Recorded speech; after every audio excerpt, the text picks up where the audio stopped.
கடவுளாக பார்த்து நமக்கு ஒன்று ஒன்று கொடுக்குறது தான். இயற்கையை ரசிக்கணும், அப்படியே நம்மளையும் கொஞ்சம் ரசிச்சுக்கலாம்.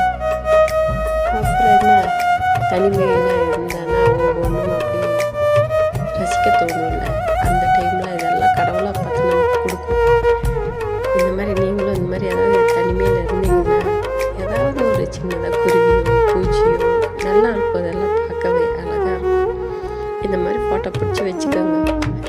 ஒரு நாளில் அப்புறம் நம்மளாம் இந்த மாதிரி எடுத்தோம் அப்படியே நல்லா தோணும். எனக்கு ரொம்ப பிடிக்கும் இதெல்லாம் என் ஃபோனில் தான் எடுத்தேன். நல்லா இருக்க பார்த்து சொல்லுங்கள். சமையல் வீடியோ மெதுவாக போடுறேன், டைம் இருக்கிறதுல எனக்கு எடுத்து போட எடிட் பண்ணி போடுறதுக்கு இந்த மாதிரி எடுத்து வச்சுட்டு இன்ஸ்டாகிராமில்